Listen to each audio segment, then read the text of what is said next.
Patuloy ang paghahanda ng mga lokal na pamahalaan sa Hilagang Luzon sa posibleng epekto ng bagyong Salome. Sa Mindanao naman na hindi apektado ng bagyo, bumaha sa iba't ibang bayan at lungsod dahil sa malakas na ulan. Darito ang unang balita.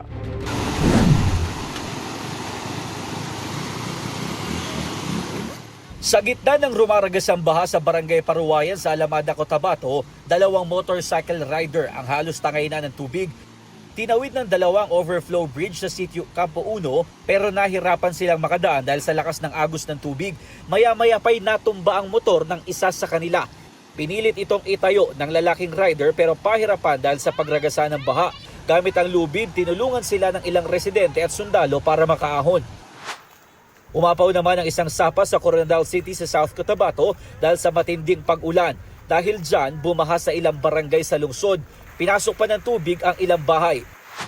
Sa bayan ng Tantangan, isinarang ilang bahagi ng kalsada dahil sa baha. May ilang lane na pinapayagang madaanan ng mga motorista pero mabagal ang daloy ng trapiko dahil sa tubig.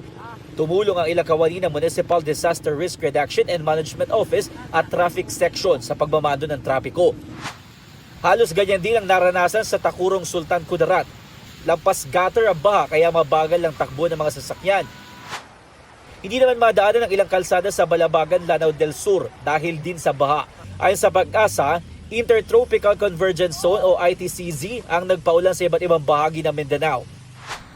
Sa Hilagang Luzon naman ay inaasahang tutubukin ng bagyong Salome, patuloy ang paghahanda ng mga lokal na pamahalaan. Sa Pagudpud, Ilocos Norte, naka-alerto na ang lokal na pamahalaan para sa epekto ng bagyo. Pinayuhan ng mga residenteng huwag munang pumunta sa dagat. Pinag-iingat din ang mga nakatira sa mga coastal area sa bayan ng Burgos. Nakahanda na roon ang mga rescue equipment sakaling kailanganin. Tiniyak naman ng Department of Social Welfare and Development na may nakahanda silang halos 2 milyong kahon ng family food packs na ipamamahagi sa maapektuhan ng bagyong Salome. Ito ang unang balita. Jomer Apresto para sa GMA Integrated News. Igan, mauna ka sa mga balita, mag-subscribe na sa GMA Integrated News sa YouTube para sa iba't ibang ulat sa ating bansa.